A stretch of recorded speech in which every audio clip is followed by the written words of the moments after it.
Hello and welcome to the Copeland Center's webinar, Wrap and Smoking Cessation.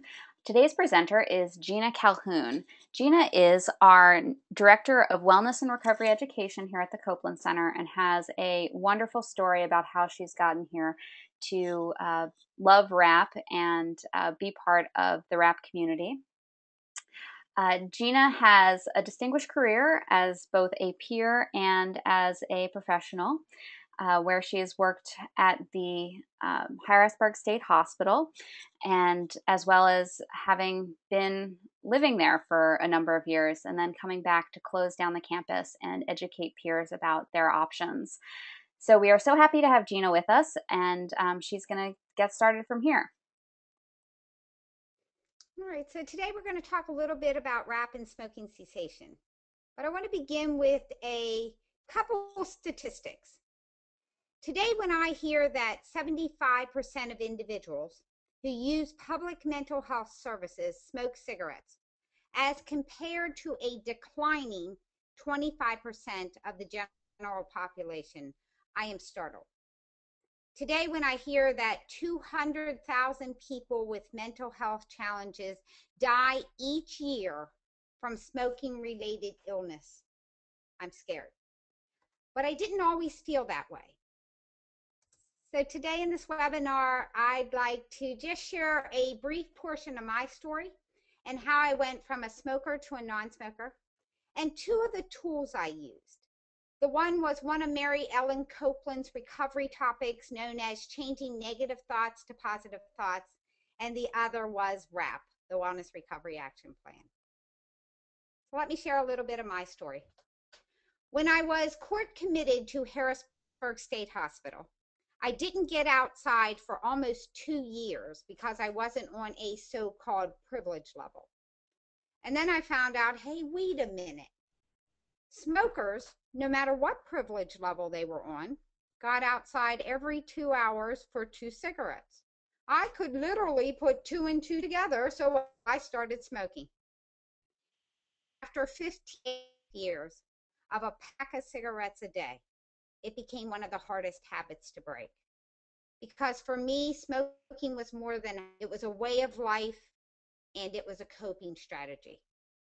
There were benefits for me from cigarettes, from smoking cigarettes. Just want to name a few.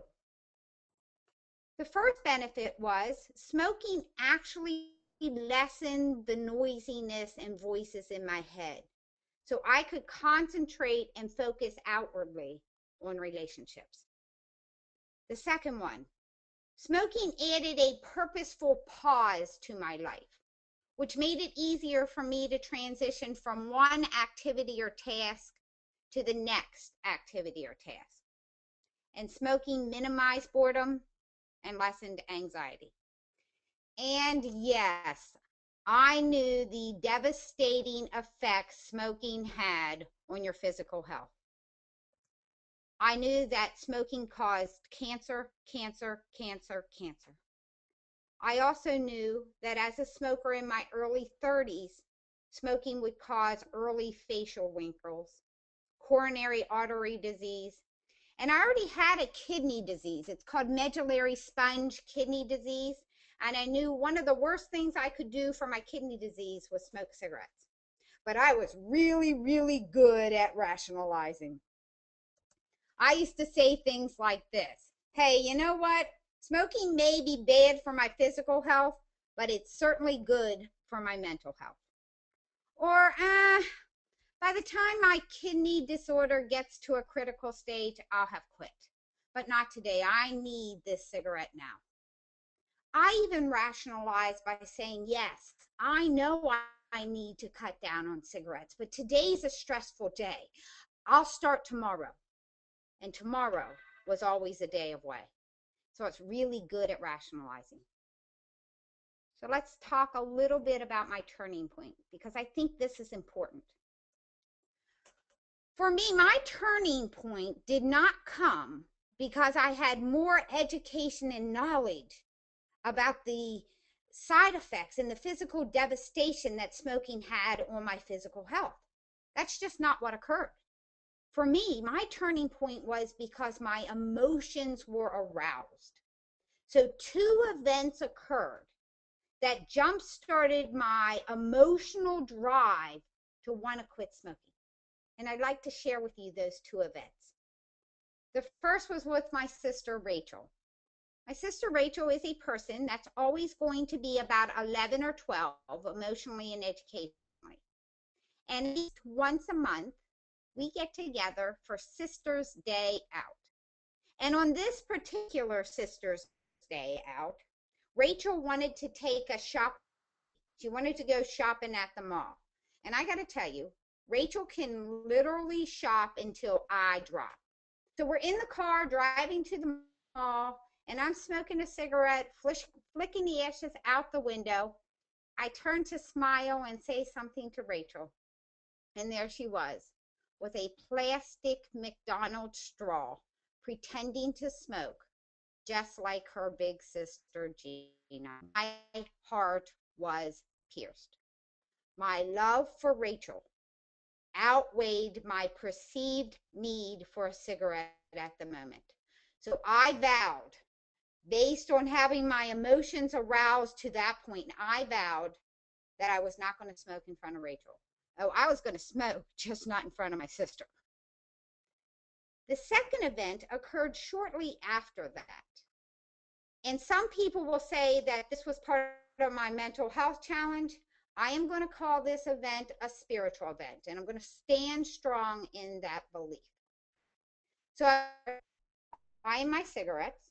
I walked up to the counter and I said to the guy, could I have a pack of Capri Ultralights menthol cigarettes?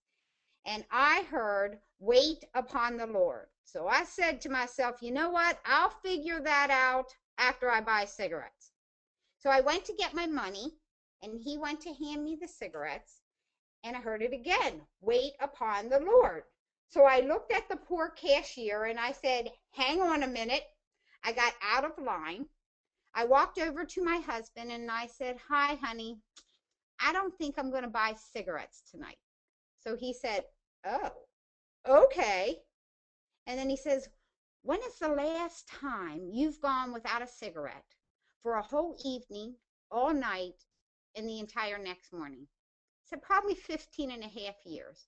But I just had a spiritual encounter, and I don't think I'm going to buy them tonight. And he said, you know what, honey, if that's what you want to do, I'll support you.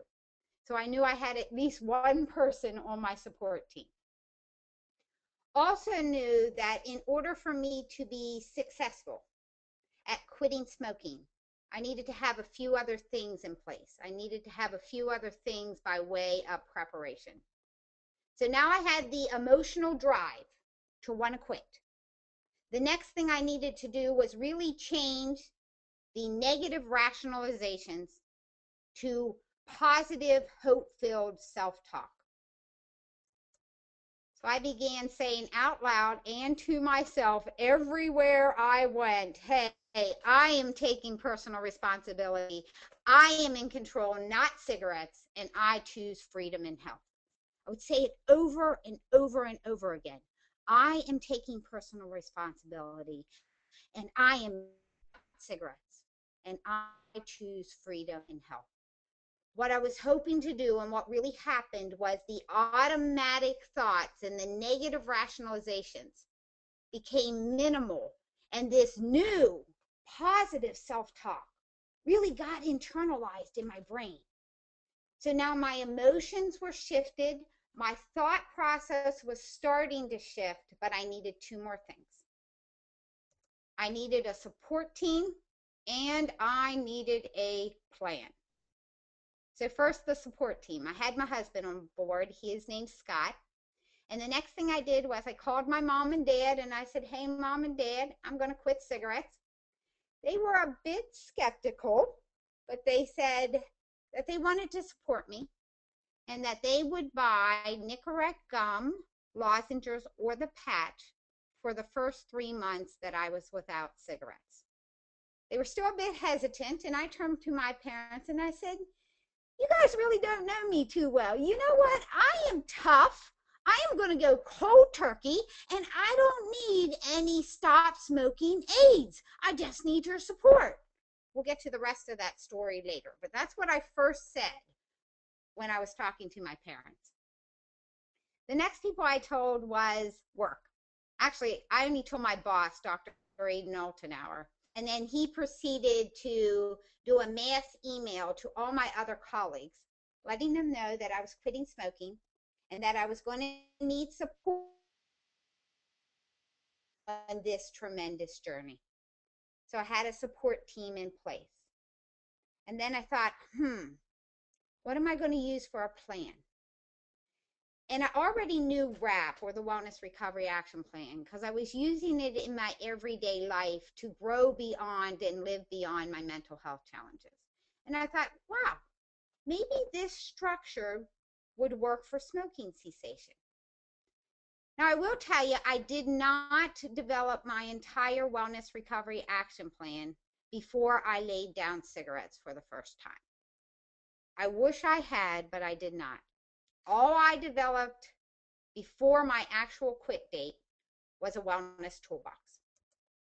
So what I did was I developed a list of wellness tools, things I could do that would meet the same needs that smoking once met. So it would meet the needs of lessening the noisiness in my brain, would meet the need of transitioning from one activity to the other, wellness tools I could use when I was bored, and wellness tools that would minimize anxiety. And I made a list of things that I could do that were not compatible with a cigarette. So you can't take a shower and have a cigarette at the same time. You can't race walk and pump and have a cigarette at the same time. You can take a nice little slow stroll and smoke a cigarette, but you can't race walk. You can't jog. So those were two of my wellness tools. You can't lick lollipops or sing a song and smoke at the same time. So I made a list of wellness tools that would meet the needs that smoking once met, and wellness tools that were incompatible with having a cigarette. And I thought I was ready. So on July 26, 2009, I laid down cigarettes for the first time in 15 and a half years. And nothing, no matter how much preparation you do, nothing prepares you for the first day without a cigarette and without nicotine. So I went to work, and by about 9 o'clock in the morning, my brain had so much noise in it that I couldn't even focus on down my face. I was crying. I had 2 anxiety attacks, almost lost consciousness once. I was upset. I couldn't concentrate. I got no work done. But guess what? By the end of the day, I didn't have a cigarette. I had a splitting headache, but I didn't have a cigarette. And I knew that 2 other things needed to occur if I was going to be successful. 1, I was going to take my parents up on those Nicorette lozenges. And 2, I was going to complete the rest of my wellness recovery action plan. And here's why this was so important to move forward and do more of the WRAP. I had all these wonderful wellness tools to move towards becoming a non-smoker, but there was no structure to them. I didn't know when to use one wellness tool and when to use another one. So they weren't as helpful as to bring some structure around them. And I thought WRAP could help me do that. Could let me know, hey, here are the wellness tools you need every day. Here are the ones you need to do on occasion.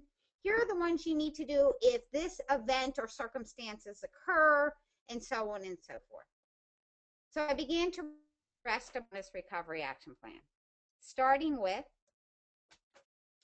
how I feel when I feel well, or as far as WRAP and smoking cessation, it was how I feel and what I would look like as a non-smoker.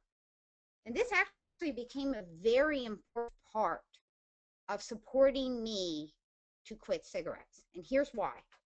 When you quit cigarettes, there is no instantaneous gratification, I got to tell you. So you really have to have a vision of your goal. why you're going after this long-term goal. What are you going to look like? What are the benefits? And you have to keep the vision at the forefront of your brain. So I thought, okay, if I was a non-smoker, I would be free. I would feel like I accomplished something because it was going to be really hard. I would smell better. My kidneys would work better. My teeth would be whiter. My hands wouldn't be yellow. They would be creamier, and I would live to be 100 years old. So now I had a vision of myself as a non-smoker. I had something to look forward towards.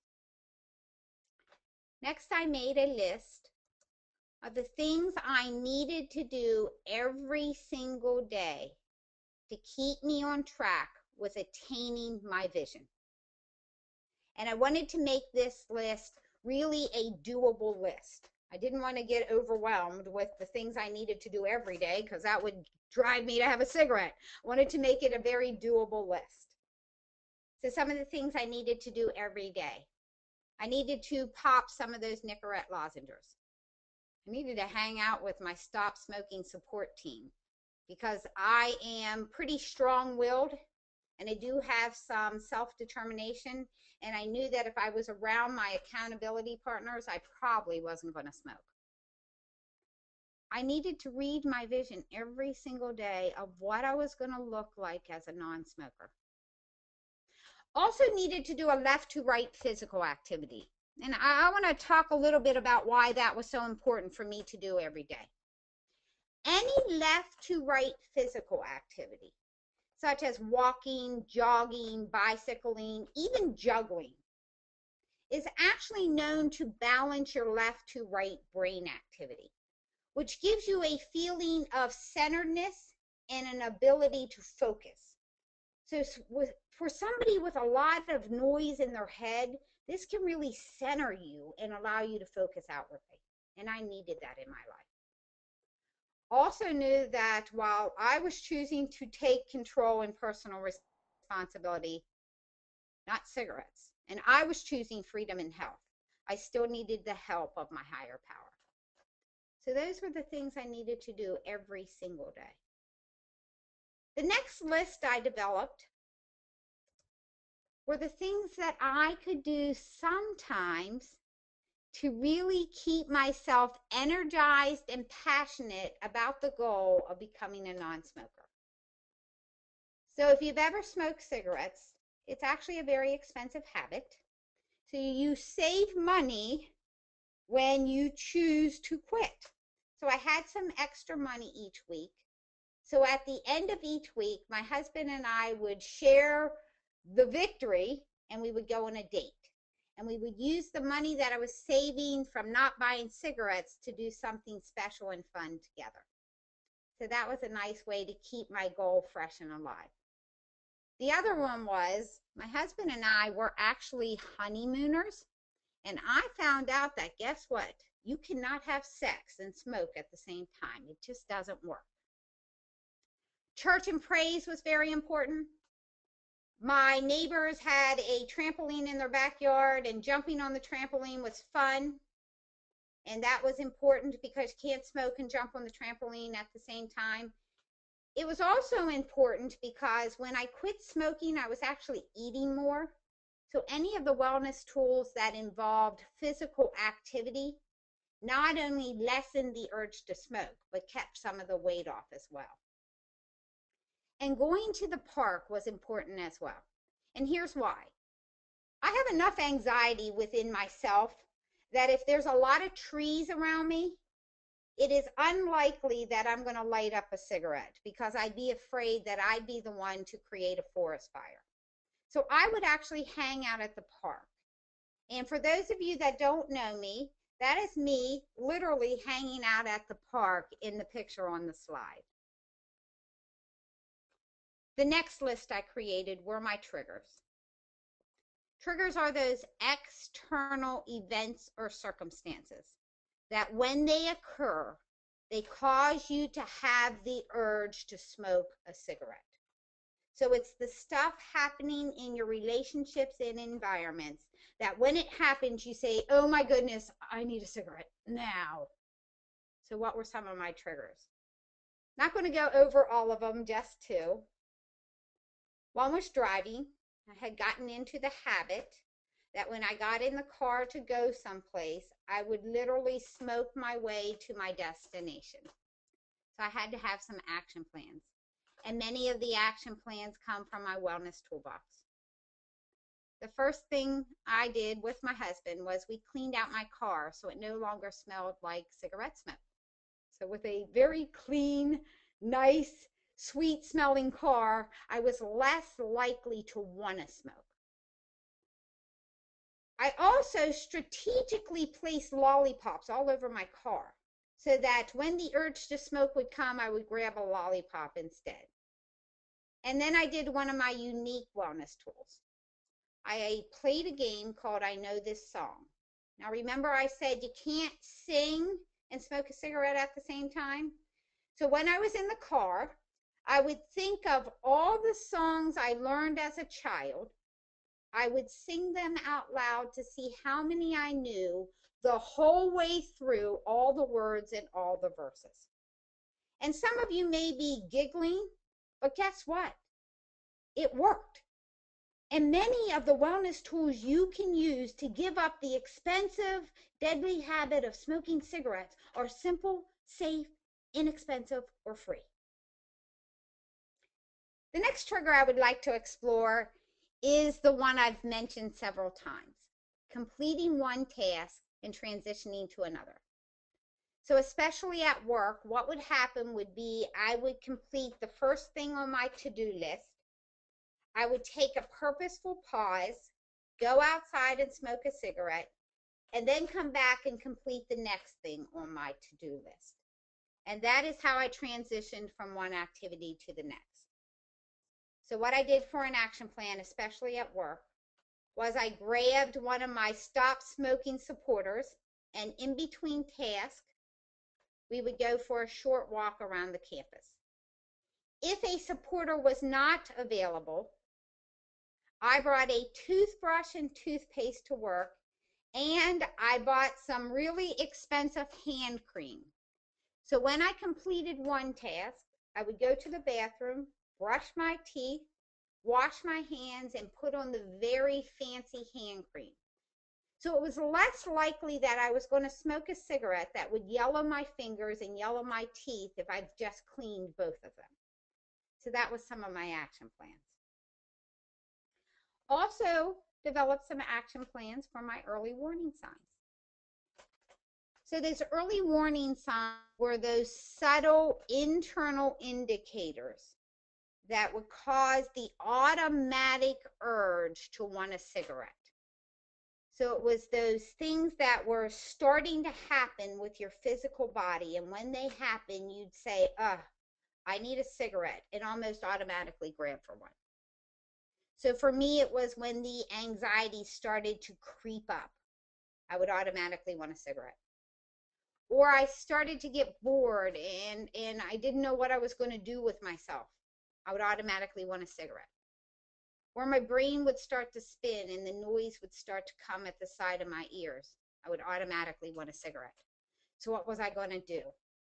The first thing I thought was, wait a minute, I just made a list of the things I was going to do every single day. So let me try those first. Let me pop a Nicorette lozenge. Let me call up one of my stop smoking buddies and see if they're available. Let me give it to my higher power in prayer. And then I thought the next thing I was going to do is just get up and start pacing. So when the anxiety just started to creep up, the first thing I would do is get my butt out of the seat and start pacing. And this is kind of interesting. I'd just like to tell you that when I was court committed to many hospitals for 17 and a half years, and I would be bored or anxious, and I would start to pace, in some people's perceptions, they would say, oh no, Gina's getting agitated. I think her symptoms are starting to manifest. She might need a PRN. What some people perceived as a symptom for me is actually a wellness tool, and it helped me to quit smoking. Now, before I go to the next slide and talk a little bit about when things are breaking down, When I was writing my wellness recovery action plan, I couldn't envision what would be occurring at those times where the urge to smoke was so strong that I was a puff away from a pack a day. I just couldn't envision what events would be occurring. What I did know was they were going to occur. There was going to come some times where the urge to smoke was way too strong. And I needed to have a plan, specific plan giving me instructions that says before you pick up a cigarette, before you borrow a cigarette, you do these things on this list over and over and over again. And I'm glad I had that plan, because there were at least 3 times where the urge to smoke was very, very strong. And many of you have heard the saying that when it gets that strong, just remember you're a puff away from a pack a day. The first time the urge was very, very strong was I was hanging out with some of my friends on the former grounds of Harrisburg State Hospital, and they were all smoking. And the urge was pretty great. I actually had to walk away. The second time was when I had my very first official migraine headache, and I thought my head was going to explode, and I was sick to my stomach, and I was sweating all over, and literally all I could think about was, oh, a cigarette would make it better. I think I need a cigarette. The urge to smoke was very, very strong. And the third time, I had 3 nights in a row where I had these vicious reoccurring nightmares from being restrained at a psychiatric hospital. And after 3 nights of nightmares, I was left feeling vulnerable and exhausted. And I really wanted a cigarette, but I had a plan. Those Nicorette lozenges were very, very helpful. I had to be mindful that I didn't want to get addicted to them, so I limited the Nicorette lozenges to 10 a day and then 7 a day. At the point when things were breaking down in my life and the urge was too strong, I couldn't just call one of my stop smoking supporters. I had to have one of them with me. If I was feeling up to getting in the car, I would have one of my stop smoking supporters drive me to the YMCA non-smoking campus, and I would walk on their indoor track or go swimming. If I didn't feel I could get in the car, then I would just stand in the shower until the urge to smoke lessened, and I really could participate in some other wellness tools. So that's how I use the Wellness Recovery Action Plan to become a non-smoker. But really, for me to quit smoking, it didn't come because I read all this information that said smoking is going to kill me. It didn't come because I had more awareness of how smoking affects your physical health. I already knew that up in my head. For me to quit, it started with my emotions got involved. And they were aroused to the point that it pushed me forward. And it pushed me forward towards the desire to lay down the smoking habit. The next thing was I had to shift my thoughts so that I could actually believe that I could actually move towards the goal and quit smoking. I mean, it is a hard goal to achieve, and to be planful about it, to shift your emotions and to shift your thoughts. That's a great way to start preparing. I had to surround myself with supporters that were going to walk with me during the entire journey, and I had to have a plan. And for me, I used RAP as a planful way to take action and recover my wellness from cigarettes. Thank you. Wow, Gina, thank you so much for that presentation. I was both laughing out loud and getting goosebumps from the description of your journey from being a smoker to now being a non-smoker. So thank you so much for sharing with us. The Copeland Center has a few things we'd like to talk to you about just before we hang up, which is that we have an amazing conference coming up in Oakland, California on January 25th to 27th. We're bringing hundreds of RAP supporters from around the world together to talk about RAP, how you implement it,